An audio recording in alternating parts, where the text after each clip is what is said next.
Saúde a igreja, graça e paz, nosso Senhor. Que bom podermos estar juntos aqui. O Senhor nos tem permitido essa graça e é um privilégio nós podermos servi-lo no culto que aqui viemos oferecer. Queria convidá-los a abrir suas Bíblias lá na Carta de Paulo aos Efésios. Se você já abriu hoje pela manhã, já vai achar mais fácil agora. Carta de Paulo aos Efésios, capítulo 5. Nós vamos ler do verso 15 até o verso 21. Carta de Paulo aos Efésios, o capítulo 5, do verso 15 até o verso 21. Diz assim a palavra do Senhor.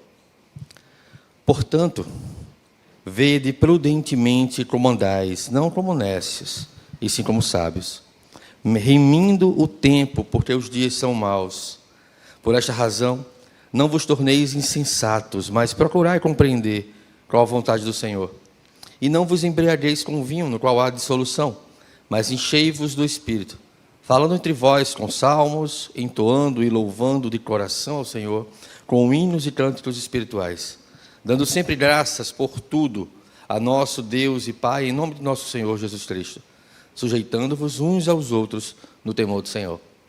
Até aqui. Nós vamos orar, eu queria convidar as crianças, os professores à frente, nós vamos interceder com eles e por nós.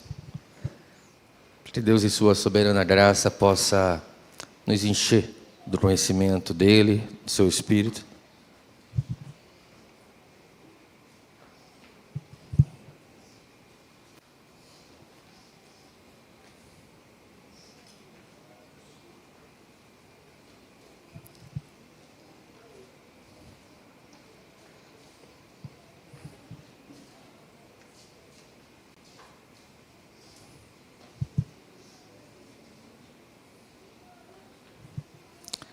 Vamos fechar nossos olhos. Vamos nos dirigir ao Senhor agora.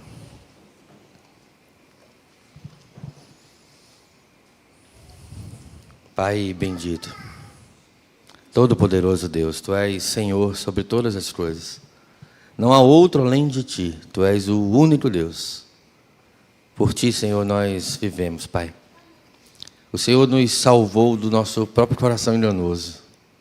E nos atraiu, porque o Teu amor nos amou primeiro, a ponto de entregar o próprio Filho, em razão desse amor, e nos salvar das trevas que seria o nosso destino, se conduzíssemos a nossa vida segundo o nosso querer e o nosso coração.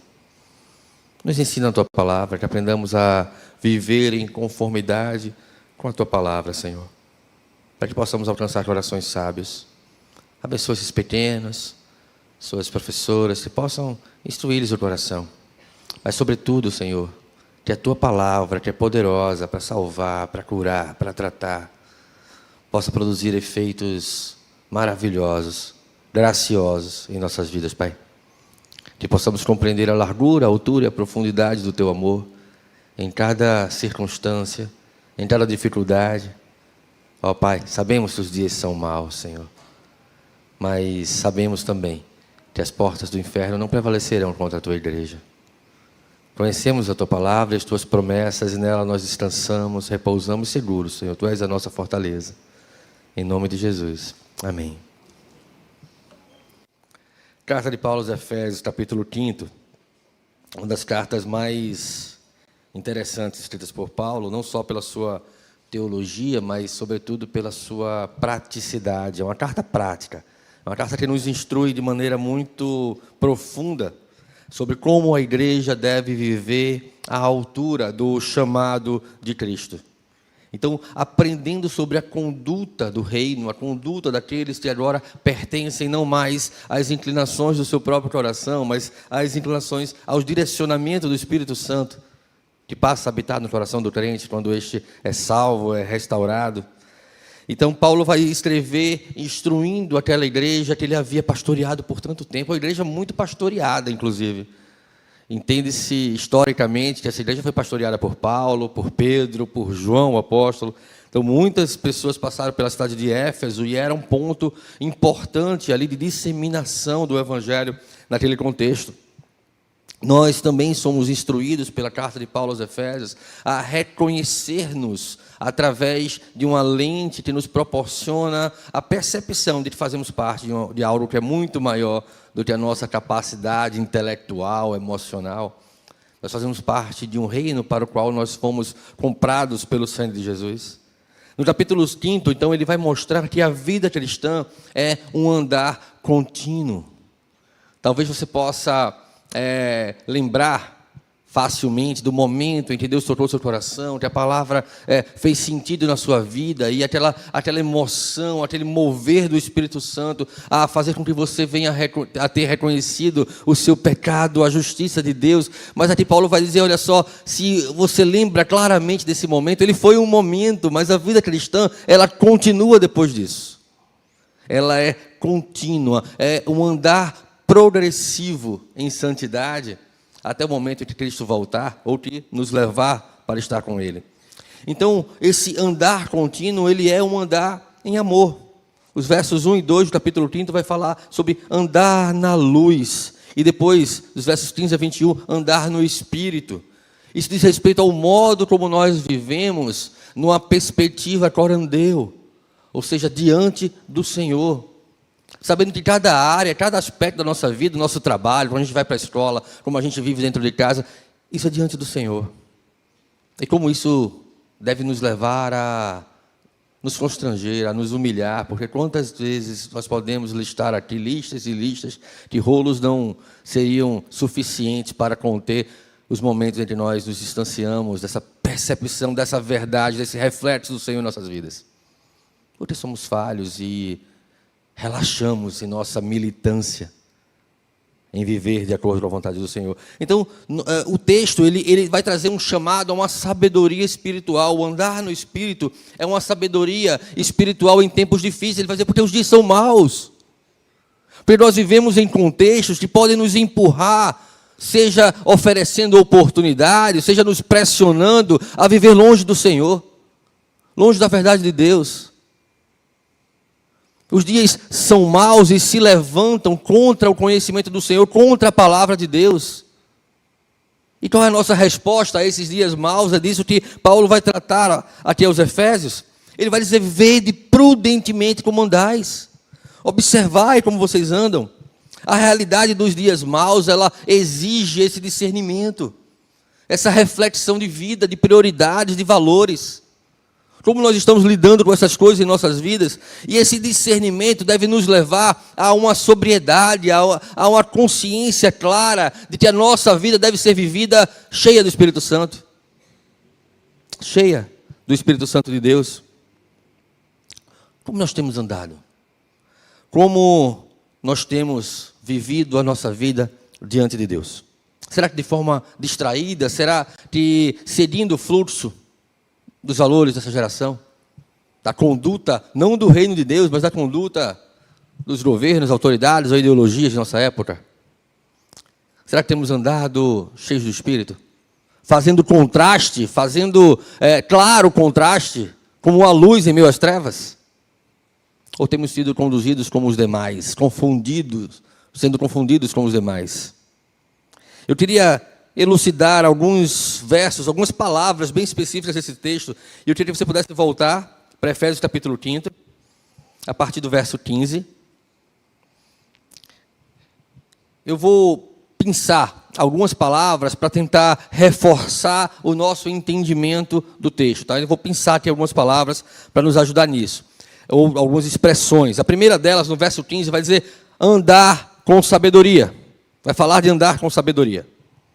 Esse andar com sabedoria, ele na verdade, ele é uma expressão única no grego. Ele vai indicar uma atenção vigilante. O andar com sabedoria, vede prudentemente como andais, é uma expressão de um andar vigilante, é de ter uma observância contínua, para que não venha cair nas ciladas de um coração enganoso, de uma geração perversa, que vai tentar nos conduzir para longe do Senhor. Isso exige vigilância, oração, palavra de Deus. É andar de modo intencional, cuidadoso, para que a nossa conduta, o nosso linguajar, o nosso vestir, não nos faça misturar com essa geração perversa, mas que possamos filtrar e reter aquilo que pode pode nos fazer mais parecidos com Cristo. Que pode ser usado para a glória do Senhor. É um chamado aos sábios aqui. Aqui não são apenas os intelectuais são considerados sábios, muito pelo contrário. Deus vai dizer que as coisas loucas do mundo vão ridicularizar, vão envergonhar as coisas sábias. Mas Deus está chamando pessoas a uma sabedoria que nos leva a ser moldados pela vontade do Senhor, pelo Espírito de Deus. E então no verso 16, ele vai trazer uma expressão a essa sabedoria, ele vai dizer, remindo o tempo. A ideia de comprar de volta ou aproveitar cada oportunidade, cuidado com o tempo, cuidado com cada momento da sua vida, cuidado com o modo como você tem vivido cada instante. Se eu tenho que andar vigilante, não é vigilante sobre, não vou no final da semana eu faço uma reflexão, não, é cada minuto. Cuidado com cada minuto. Tenha uma capacidade de discernir, de filtrar, de reter, de olhar o mundo à sua volta com uma lente transformada pelo poder do Evangelho de Deus. E não simplesmente seguindo o curso de um mundo perverso. Paulo vai ensinar que porque os dias são maus, nós precisamos maximizar as oportunidades espirituais e evitar as distrações. Será que temos tido a habilidade de remir o tempo sobre cada aspecto da nossa vida? Desde o entretenimento, sobre as coisas que nós vemos, ou lemos, ou escutamos, até aquilo que fazemos ou falamos. E aí no verso 17 ele vai dizer que nós devemos conhecer a vontade do Senhor. Sabedoria é compreender a vontade de Deus. E aí você pode pensar, mas como é que eu vou saber a vontade de Deus? E essa é uma angústia comum muitas vezes na igreja. Eu quero saber a vontade de Deus, eu quero conhecer a vontade do Senhor. Essa vontade, na verdade, ela vai sendo moldada no seu coração e na sua vida, à medida que ela vai sendo buscada na palavra do Senhor. O seu pensamento vai sendo moldado e você passa a pensar em conformidade com o Senhor. A sua linguagem vai sendo trabalhada e você começa a falar com salmos, com a palavra de Deus, exortar pela palavra do Senhor, não com achismos, não com misticismos, mas em conformidade com a vontade de Deus vivo. Então Paulo vai dizer a receita para essas coisas. Como eu posso conhecer a vontade do Senhor? Como eu posso remir o tempo? Como eu posso observar atentamente, andar com sabedoria? Enchei-vos do Espírito Santo. Vivam cheios do Espírito Santo. Ele vai trazer um contraste com a embriaguez, como a embriaguez nos leva a andar cambaleante, como muitas vezes, se olharmos e refletirmos sobre a nossa vida cristã, ela é uma vida cambaleante. Mas o que Paulo nos exorta aqui é sermos cheios do Espírito Santo, para que nossos pés sejam aprumados, que a nossa direção seja reta, concreta. Ser cheio do Espírito não é um evento único. Fui visitado pelo Espírito Santo, eu me emocionei. Não é um evento único. Ser cheio do Espírito Santo é uma vida inteira na presença do Senhor, dirigido pelo Senhor. É um processo contínuo de submissão, de comunhão, de relacionamento. E aí nós temos evidências de uma vida vivida cheia do Espírito Santo. Paulo vai falar em louvor comunitário. Viver cheio do Espírito Santo nos atrai à igreja, nos move à adoração congregacional, a estarmos aqui reunidos para a glória do Senhor. O culto coletivo enche uma igreja cheia de fé, cheia de discernimento espiritual, capaz de remir o tempo, sabendo que essa é a coisa mais importante que temos a fazer nesse momento. Nos dirige à adoração, ao louvor comunitário, à gratidão constante. Essa é uma marca de um cristão maduro. Ele agradece por tudo. Ele percebe o agir de Deus, a mão do Senhor em cada circunstância da sua vida. Na saúde com a qual ele acorda pela manhã. Ele agradece por ter um teto, por ter o alimento todos os dias. Porque não se engane, isso não vem da força do seu braço. É graça de Deus. Isso não vem da sua capacidade, da sua habilidade, do seu status social, do seu emprego, do seu o que quer que seja. Tudo isso Deus tem usado para suprir as suas necessidades. E é sob essa perspectiva que nós entendemos então a nossa submissão mútua, no temor do Senhor, No temor do Senhor, nós vamos redimir e remir os nossos relacionamentos, a nossa conduta. Isso vai trazer uma vida mais saudável para nós. Se eu pudesse resumir a mensagem central da perícope, do trecho que nós lemos, ele poderia ser resumido da seguinte maneira: em dias maus, o cristão é chamado a viver com sabedoria, aproveitando cada circunstância da sua vida, cheio do Espírito Santo e expressando isso em louvor, gratidão e submissão mútua. É disso que o texto trata. Como o cristão é chamado a viver em sabedoria, aproveitando o tempo, cheio do Espírito Santo e expressando isso em louvor, gratidão e submissão. Parece simples, mas o nosso coração vai continuar militando, porque trazemos características, ranços do velho homem ainda em nossas vidas.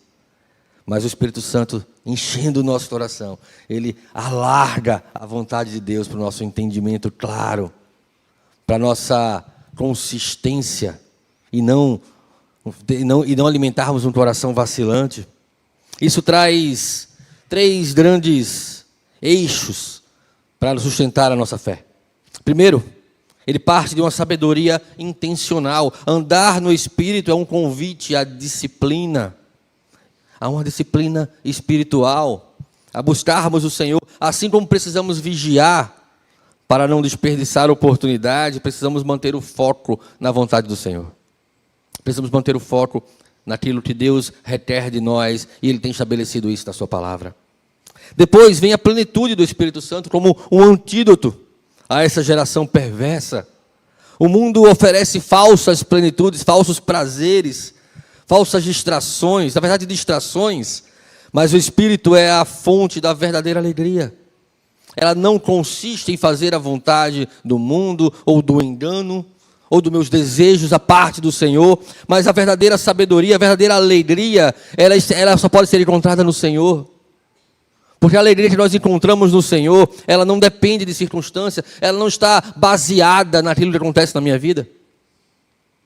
Ela está sustentada por aquilo que aconteceu e que jamais deixará de ser a nossa salvação. Deus nos amou de tal ponto, a tal ponto, que entregou o seu próprio Filho em razão desse amor. E isso traz uma transformação relacional, isso nos move a uma vida cheia do Espírito Santo, que se evidencia na comunidade, se evidencia na igreja. Louvor genuíno, gratidão constante, submissão humilde uns aos outros, servindo uns aos outros no temor do Senhor. Isso quebra um ciclo de individualismo, de rivalidade que o mundo prega aos nossos corações, que nos distrai do verdadeiro conhecimento de Deus. Eu queria trazê-los a uma reflexão, chamando aqui já a conclusão da nossa mensagem dessa manhã. E que nós possamos, sob essa perspectiva de discernir, de viver prudentemente, de saber e pensar intencionalmente.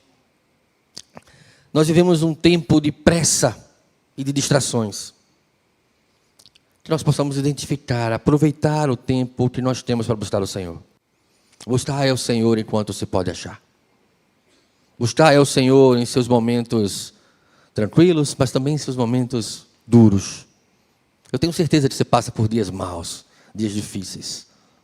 Eu tenho certeza que você passa por dias que você não vê a que horas do dia, você não vê a hora do dia acabar. Busque o Senhor. Mas também não esqueça do Senhor nos dias bons. Não esqueça do Senhor nos dias alegres. Avalie sua agenda. Corte os excessos. Abra espaço para a oração, para a palavra, para a comunhão cristã.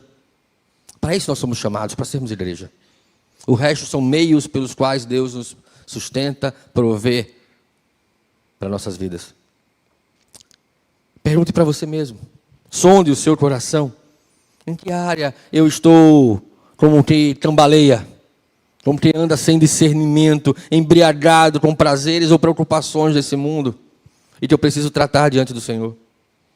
Será que eu estou enchendo o meu coração da palavra de Deus e do Espírito Santo de Deus?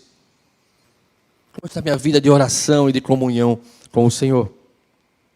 Então, aplique isso comunitariamente. Louve ao Senhor, adore ao Senhor, agradeça a Deus, sirva a Deus, ore, trabalhe, para que a palavra do Senhor seja aplicada a corações conforme a vontade do Senhor. E que assim o faça através de nós. Nós temos uma responsabilidade, nós não fomos ajuntados, salvos ao acaso, para esperar o dia da morte. Nós somos chamados para vivermos igreja, para anunciar o Evangelho, através de nossas vidas, confirmando as nossas palavras. Que nós possamos entender essa responsabilidade, esse chamado de Deus. E aí eu trago um desafio prático. Escolha uma disciplina espiritual para você. Marque na agenda dessa semana, em que momentos, em que hora do dia, e cumpra isso. Quem sabe a prática intencional, ela não se torna natural. Ela não se torna parte do seu cotidiano, da sua rotina. De repente um tempo diário de oração. De repente uma leitura da carta aos Efésios, uma carta tão prática, tão rica. Eu vou terminar Efésios essa semana. Eu vou ler capítulo a capítulo aqui, eu vou seguir aqui o tempo que eu precisar para terminar a carta aos Efésios. E depois eu vou ler outra. E depois eu vou ler outra. E aí nosso coração vai sendo moldado e trabalhado pela palavra de Deus. Eu queria que nós pudéssemos refletir sobre a responsabilidade de andar com Deus. Que nós pudéssemos refletir a ponto de reconhecer, sim, os dias são maus. A ponto de assumir o compromisso, o chamado de viver com sabedoria, de aproveitar as oportunidades, viver cheios do Espírito Santo. E que isso possa transformar o nosso coração a tal ponto que nós possamos expressar essa vida cheia do Espírito Santo com louvor, gratidão e serviço.